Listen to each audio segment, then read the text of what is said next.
Rita Dairit, and this is Buhay Parang Life, where we discuss issues about this thing called life. Thank you, my dear viewers, for tuning into this episode. I invite you to please like, share, and subscribe to our YouTube channel and Facebook page. Buhay Parang Life is part of FaithWatch TV, and I ask you to download the FaithWatch app on your mobile device. We read and value your comments, so please feel free to write down your comments and suggestions below. We have again once more in Buhay Parang Life, my fellow trustee with Pro-Life Philippines Foundation. He is a lawyer practicing in international law, constitutional law, the philosophy of law, and currently sits as Dean of UANP Law. He spoke before about the Sogi Bill. Now we will talk about divorce. Welcome again to Buhay Parang Life, Attorney Jemay Gatdula. Hi, Jemay, again. Hi. Thank you, Jemay. Mainit na usapan ng Sogi Bill. Isa pang mainit na usapan is divorce. And yes, I have friends na, Rita, wag niyo nang labanan ng divorce. Why should we fight divorce? At bakit ba ito inihain? Dahil lang ba tayo lang ang wala pang divorce sa mundo? No, because it's the right thing to do. Which one? Ihain ang divorce? I mean, no. To fight against divorce is to fight against divorce. Okay. Because it's the right thing to do. Even if, for example, tayo lang yung only country left na hindi nagde-divorce. So what? It only means that everybody else made a mistake, and we're the only ones left to do this. Why did you say that it was a mistake for other countries to have the divorce law? Because we could see yung effect with regard to their family institutions with regard to divorce. The moment that they had a divorce, no fault divorce, it led to the breakdown of society. It led to the breakdown of their family institutions. You have a lot more children growing up without fathers. You have a lot of cities, for example, in the US, particularly Detroit, now who has probably a 70% rate of single teen mothers, particularly in the Black population. And not only that, your productivity levels go. We know for a fact, and this is backed up by data, productivity levels, economic levels, income levels of both of the spouses that broke up. We know that yung education capabilities go down. We know that the prison system or the crimes committed go up again in relation to divorce. And so we know that it's not good. We know that the protection of the family, but to have a stable marriage and to a stable family life is actually a whole lot a necessity for a vibrant and dynamic country. And so that's the reason why we have to fight for it. You said nga that there will be economic implications. Alam mo, naisip ko nga yan eh. Parang naisip ko, yung two-income family nga ay hirap na. What about, di ba sa divorce may kasamang alimony dyan? May, yung divorced husband, kailangan mag-support? Yeah, you know what? I once giving this lecture before on divorce and also in protection of marriage. And then a single mother, for a time I was a single parent because my you were widowed. Yes, but still it's a right. Yeah. Did you have children with the first wife? Yes, and it's not easy actually, and I know firsthand that it's not easy to bring up a child as a single parent. Okay, I mean, and I was talking to that single mother then, and she was telling me that, you know what, why are you so against the single mother law, for example, that giving a lot of benefits to single mothers? And my answer, because there's a single mother law, diba? You are against that? And the reason is because why should we be against that? The reason is because a law always signifies kung saan nagsastand yung estado. And if we do that, we do not have benefits given to married couples. We took it out na. Before we tax benefit to married couples, and then may benefit na binibigay sa mga children. Wala na ba? Tinanggal na siya sa bagong tax laws. Okay. So, and then we now give a benefit, for example, to single mothers. Okay. Now, why am I against it? I'm not saying kasi that we do not need to assist or help the thousands of single. Yeah, obviously we do. And that lady that I was talking to was correct. But what she said kasi nga was this, and I hope your listeners, ito yan Ba't ka nag-a-against? Kasi nga, hirap na nga maging single mother. And Oh, my response was, precisely, that is why we should not encourage single motherhood. Because it is not ideal. It is not something the state should be encouraging. What the state should be encouraging instead, and what the state should signal, and the state signals it by its laws, by the giving of privileges, by the giving of honors, is to encourage stable marriages and to encourage that people, before sila magkasal, sigurado kayo. Hindi yung ini-encourage ng Estado ang mga tao na, sige, magpakasal kayo kasi pag nagkabwisitan kayo, may escape hatch kayo eh. so that is an eye-opener. That is the underlying message. When a state parang decrees a law, gives a group special rights and privileges, it is because it parang wants to support them. Exactly. Parang yun yung... Kaya nga, like for example, di ba, meron tayong mga medalya binibigay sa mga sundalo. For what? For katapangan, di ba? We do not give medals because takot yung sundalo. So we are signaling as a society na ang binavalue natin is katapangan. Why do we give honor sa mga basketball players natin na nag-champion sa PBA? Kasi ang binibigyan natin ng honor is yung pagiging masigasig, pagiging athletic, pagiging malakas, pagiging mabilis. Now, when the state does this, ang parang sinasabi niya is, that's why I opened it by saying na wala na nga yung privileges na binigay sa married couples with children. And and then itong sinisignal mo eh. So, okay, fine. Pero if perhaps by signaling na ang ino-honor natin is stable families, na pag nagkaanak ka, we will give you privileges and benefits. If for example, you're a married couple, perhaps you will have greater tax benefits, you can have greater loans, makakapag-loan ka ng bahay. Dapat ganun, ano? Baka ang mangyayari pa nga is the need to provide privileges and benefits to single parents would be a whole lot lesser. Because nga, pinotektahan mo yung marriage in the first place.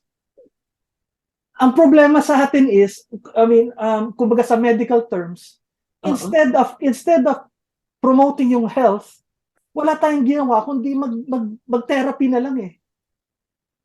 So anyway, that's my viewpoint. And anyway, but going back to your original question, yes, that's the reason why we protect marriage, because it's practically our basic political unit.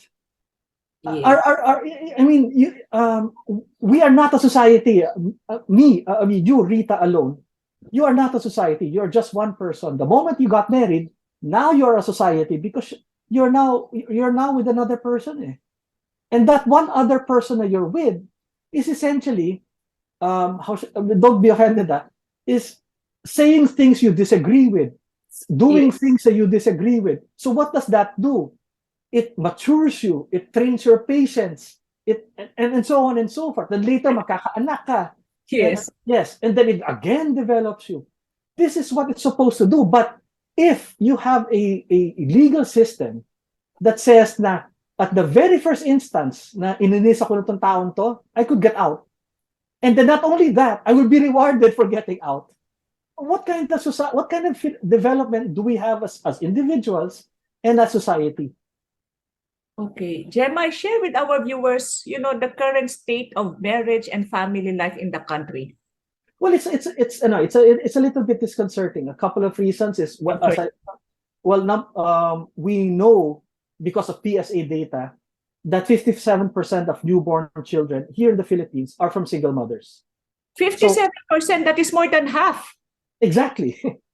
That's 57% of newborn children are from single mothers, which means that madadagdagan pa yon because those children that were born of married couples, it is possible that they will later on have their marriages annulled.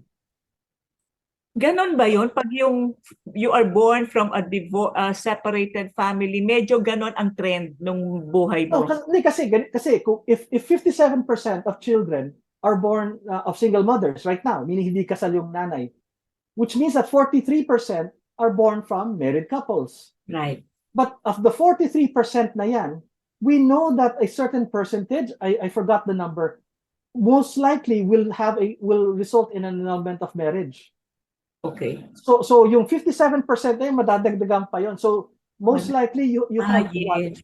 A 60, Oo. 65, 70. I don't know the numbers. I have to check. What do you think is the reason behind this na parang majority pa is from single parents? So ang dami-dami na talagang Well, and well, well even young okay. women. Yeah, if I can finish my point. Okay. So you will have 60, 65%, conservatively speaking, growing up without a father. Okay? Kasi most likely yung custody of the child will be given to the mother. So Right. you have around 60, let's say 65% will grow up without a father. And so we know that a child that grows up without the biological father, and we're talking here the biological father, hindi lang, kunyari, Yung father figure. a father figure, we know that statistically, we're not saying automatic, the condemned agad Okay. yung kid. We're saying lang, statistically speaking, the grades will be lower, economically, yung productivity niya is lower, the chances na magka-problem siya psychologically is higher, the chances na pumunta, maging criminal siya is higher, the chances na paglaki ng child, magkakaroon din siya ng broken marriage is higher, and then the problems na may mga broken relationships siya is higher as well.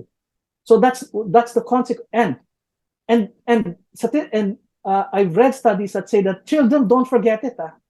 People think that pag nag-divorce yung magulang, magkakaroon ng pain for a few years and then after that, tapos na. No. Okay. Children, and then they become adults, they will grow up. They're 25-year-old, 35-year-olds, they will attend a Christmas party.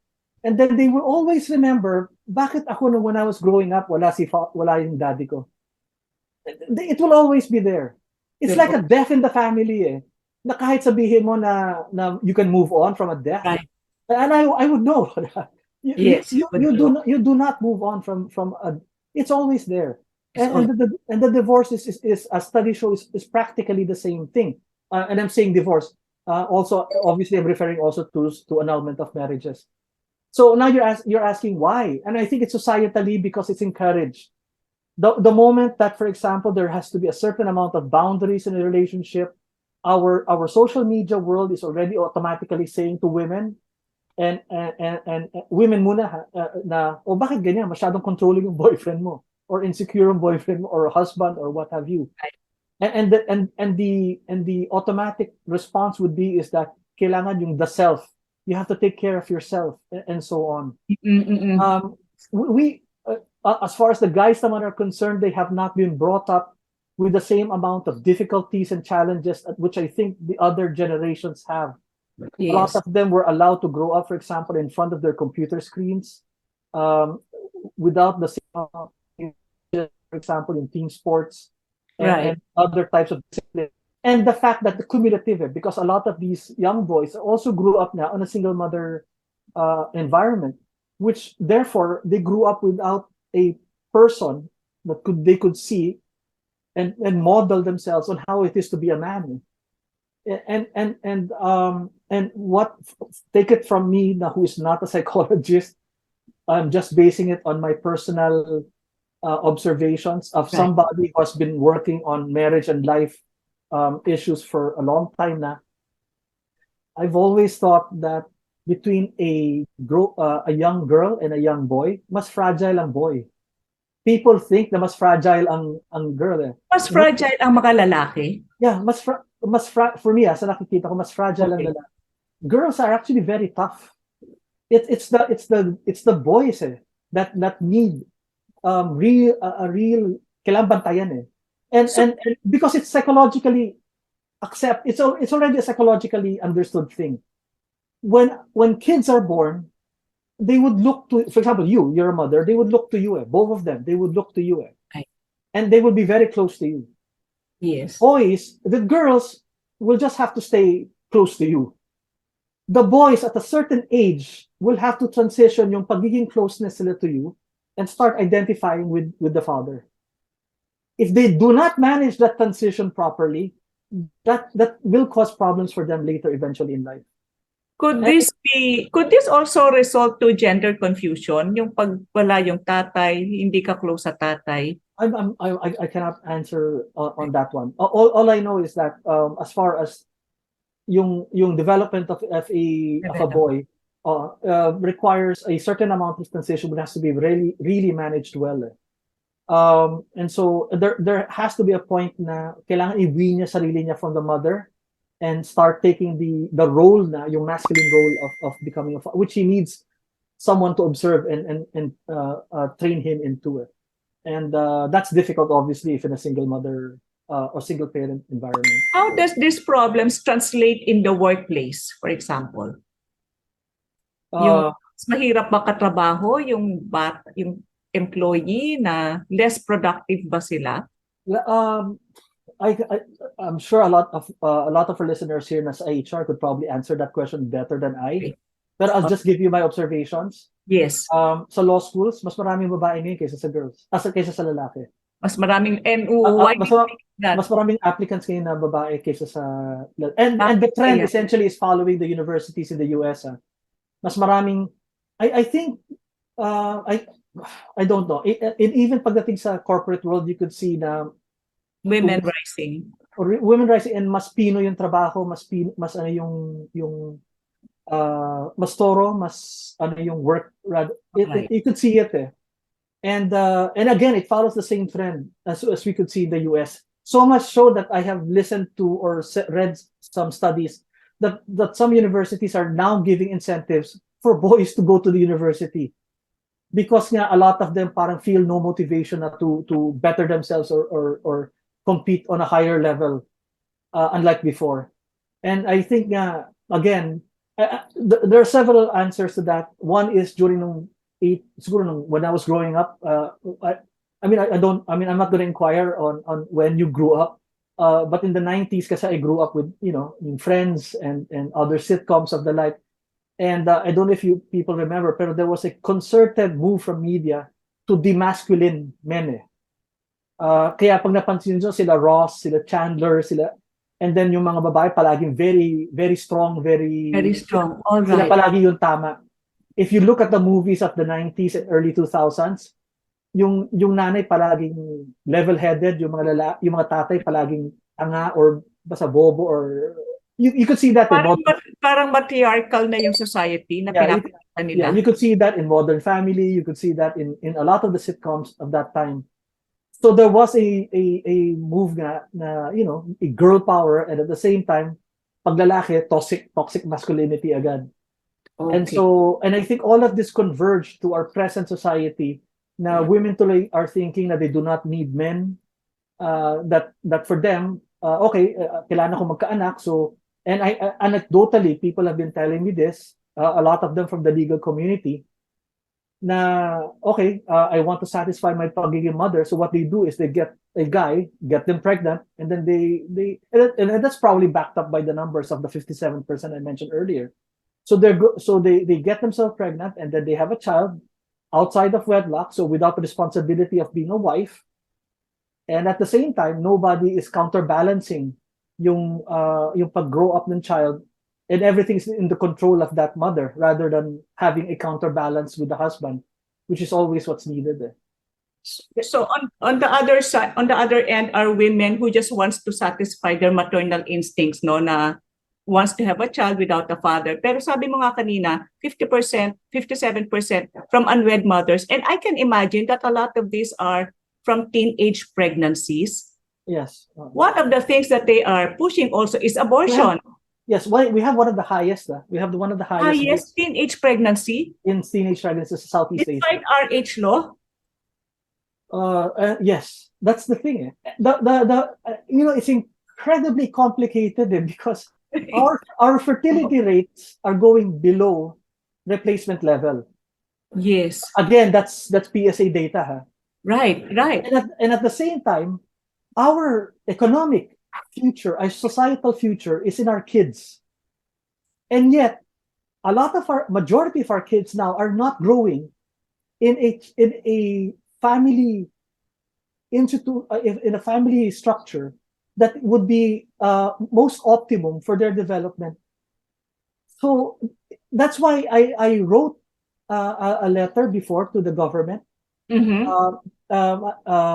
saying that what we have right now, yung unborn mother situation, the fact that more and more women are also deciding not to get married or not to have children, and the fact that we have a lot of children growing up without a father. I wrote there, and I hope it is not without exaggeration, that this is essentially an existential crisis. That if you do not repair this, I don't know. Your viewers could take this as baka mamaya I'm overacting, but I do believe it. That for me, this is kumbaga yung kinabukasan yung buhay mismo ng bayan natin nakasalalay dito. If you do not fix this, malaking, I don't know kung saan pupunta ba ang bansa natin. I agree with you on that. Yung buhay ng ating bayan. Ano nga ba ang magiging buhay ng ating bayan in the future kung hindi ma-fix itong single parent household or ano ba? Yeah, single parent household because of divorce. Yeah. Ano ang magiging future ng ating bayan? Ano nakikita mo demographics? Kasi yung 57%, would you know kung anong percent dyan yung different economic is like that's a good point, and I haven't gone through that yet. okay, But what I do know kasi is that we put a lot of blame on the lower economic classes because exactly. Hindi ba totoo? we put a lot of blame on that, but ako ang tendency ko is to blame the higher economic classes. Because the lower economic classes essentially follow the lead of the higher economic classes. Kumbaga kung yung nakikita na nasa taas, sinusunod na naman sa babae. And you know this because the moment na yung higher economic class, pinagpapangalan nila yung mga anak nila na Megan, mamaya makikita mo yung lower economic classes, ang mga anak nila Megan na rin. Pero, Jemai, may I say na hindi ba nga ngayon yung mga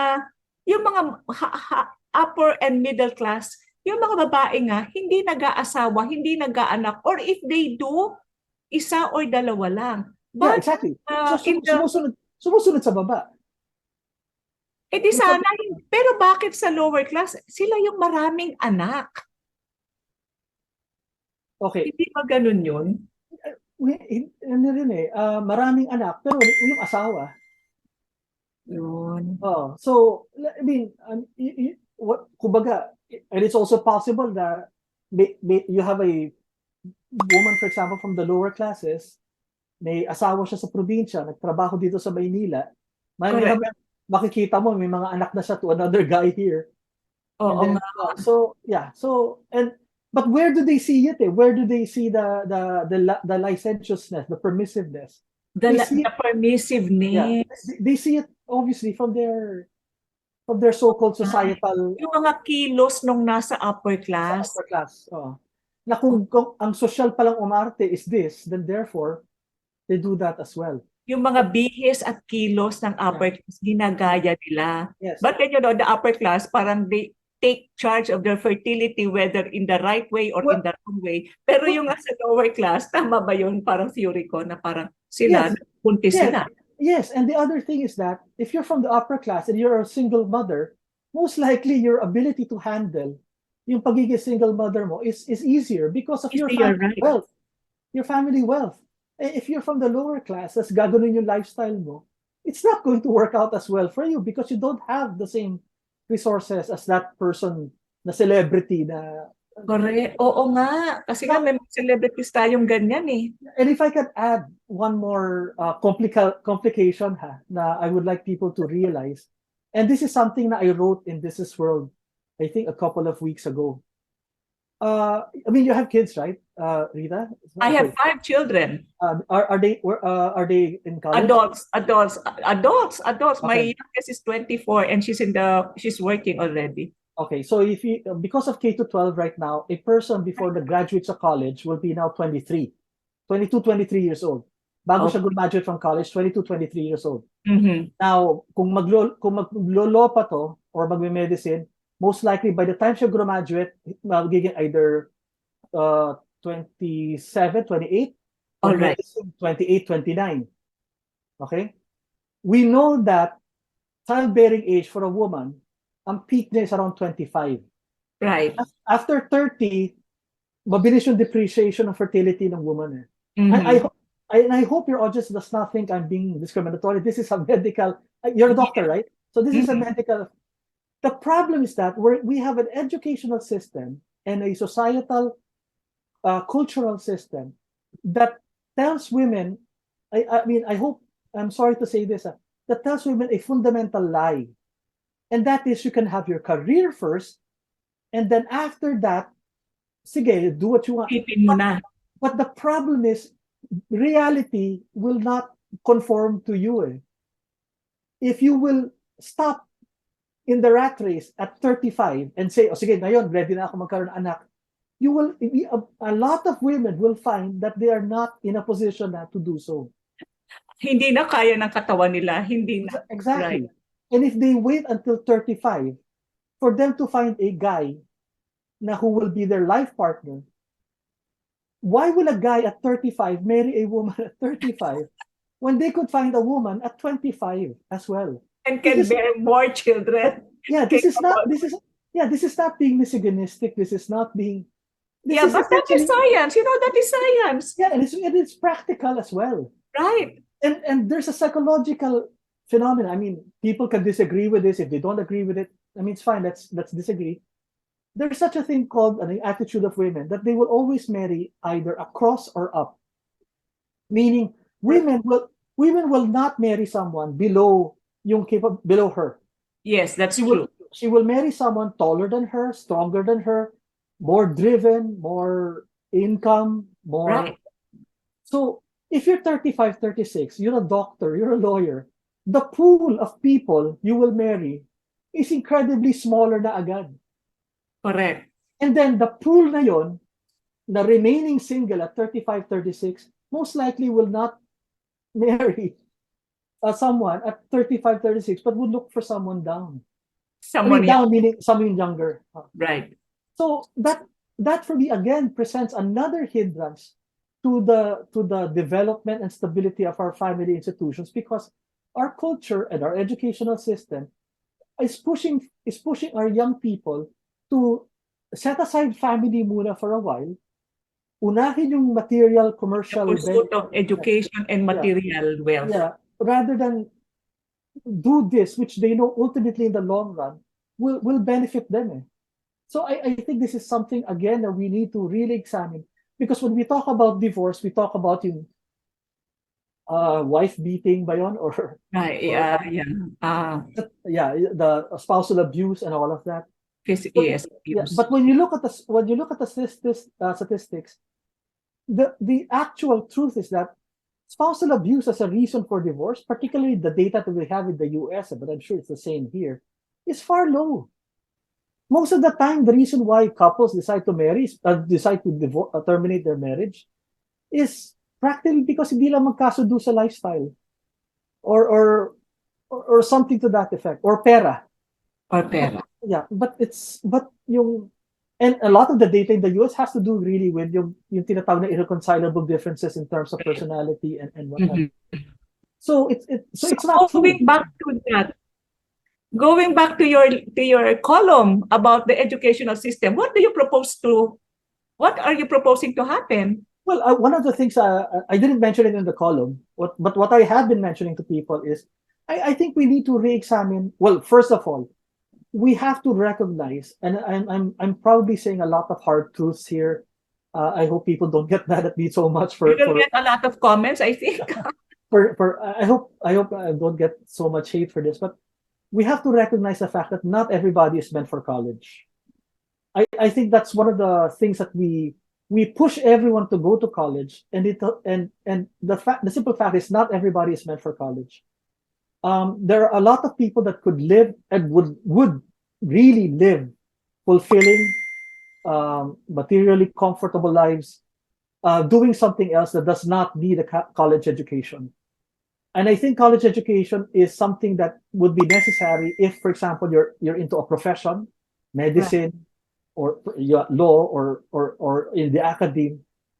But other than that, I think people should be realizing that college is not a panacea or a magic thing. Now, just because you have that, it doesn't work that way. And ang nangyayari tuloy by pushing everyone into college is that college itself, nadidepreciate yung value. That is why when you talk to HR people now, they don't really look at the college education. They look at skills, they look at everything else, Yes. except the diploma. Because in essence, the diploma almost already means very minimal na. So that's one. The other thing is that as far as university education is concerned itself, we have simply too many units. We pack too much years and hours into a student na in the end, they simply do not have the time to mature on their own and are given too many years now by the time that they should be already working and out in the world.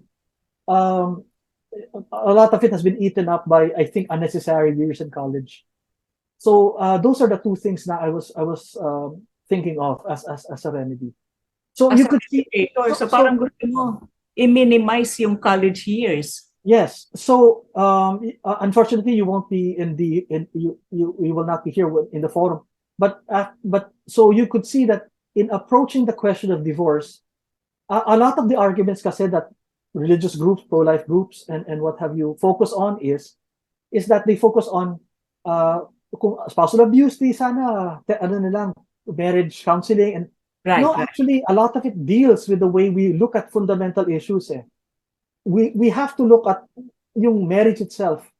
Why do we value it? And then we look at people themselves. Why do we value men-women relationships? What is it about men and women? And you were asking me about in the other episode, yung effect ng SOGI.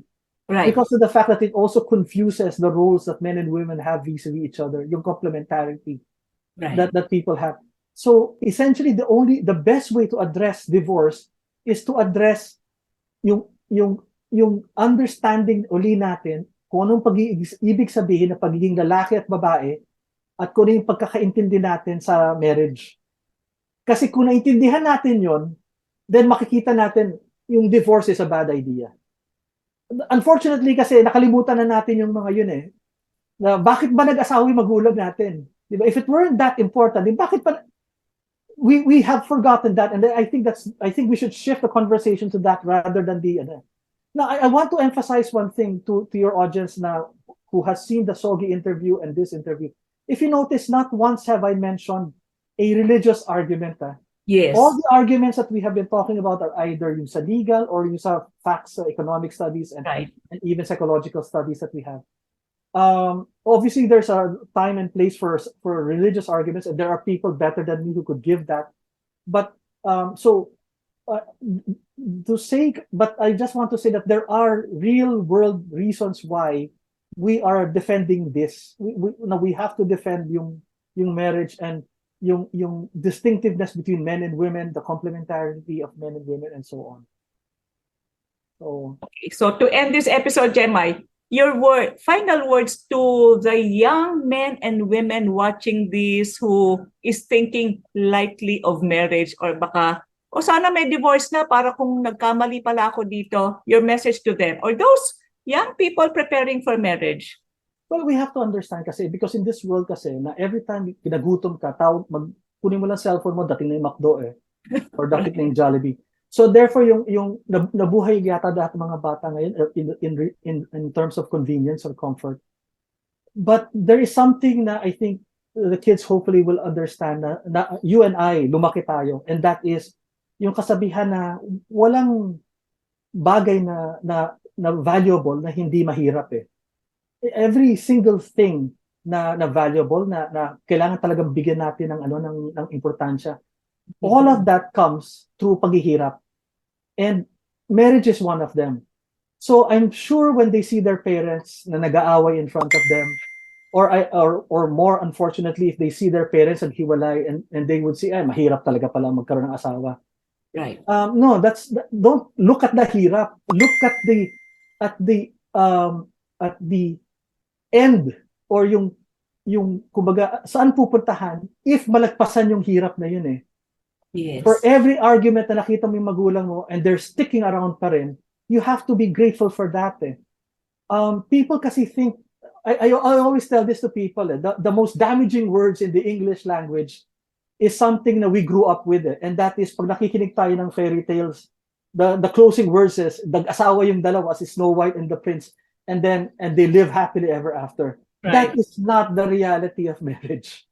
Okay. Actually, Yes. all the mas magkakaroon pa ng more drama after the marriage, after the wedding happens. And people have to understand, and this is not an original thought. I'm borrowing this lang from a political commentator from abroad. Men and women have been built in a certain way. And when Adam was created by God, diba? So sabi niya, we need a helper for this guy kasi he seems lost. Eh. And so ang ginawa ni God, create na si Eve, di ba? Now the words that we have in the English language is we need to give this guy a helper. Diba? Yes. So Eve. The actual Jewish phrase that was used, the original Aramaic and all of that, we have to give him, if I remember correctly, I'm paraphrasing. The word is someone we need to give this guy someone against him. Against him. It's a little bit like that. Yung I forgot the Jewish word. Parang medyo counter sa kanya. Exactly. We need someone essentially we need someone to give we need to give him someone against him, to go against him. Parang counterweight niya. It's like you have someone and then nakaganon siya and then they have to go the same route. So actually, you notice if you put your hand and you do that, it's easier to go straight if they counter. We're supposed to essentially be, men and women are really supposed to essentially complement talaga each other. Men are not supposed to dominate women, and women are not supposed to dominate men. And problems happen when we start allowing each other when we want to keep controlling the other and we allow the other to control us. Each one of us is supposed to be essentially countering each other and helping each other to move forward. Ang importante may common goal. Eh. And that is why I think siguro the other thing I'd like to say to your audience is, especially the young, if you're looking for a partner to get married to, okay, fine, maganda or whatever. The most important one, it's not the hobby. It's not if you have a common, mahilig kayo pareho sa anime o mahilig kayo pareho sa movie. Ganon. No, it's hiking. Kasi I'm sure ikaw may hobbies yung asawa mo na nagustuhan mo lang kasi gusto niya eh. But I don't have to like them, diba? Yeah, exactly. And that's it. You don't even have to like them. Yeah. But what sustains it is yung common values. You have to pick someone na yung principle, yung worldview, your values in life are the same. If your values are not the same, that's going to be a little bit difficult. So hindi yung sinasabing soulmate. Soulmate. Yeah, forget about that. The soulmate is the one you marry. Okay, there is no one that got away. The one you marry is your soulmate, and there will be difficulties, but the difficulties are supposed to be there kasi they're the ones that essentially shape you. They're the ones that mature you. Diba? If you pray for patience, they most likely bibigyan ka ni God ng isang tao. Maraming example. Exactly. Maraming instances to practice. Exactly. So that's and I think that's how we should understand marriage, rather than as a happily ever after thing. That's Thank you. Thank you so much, Jemai. Thank you. Thank you for all your words of wisdom on marriage, divorce, abortion, and SOGI. Thank you, my dear viewers, for watching this. Remember, marriage is between man and woman, for better, for worse. This is Rita Dairit reminding you today, haba-habaan po ang pasensya sapagkat ang buhay parang life.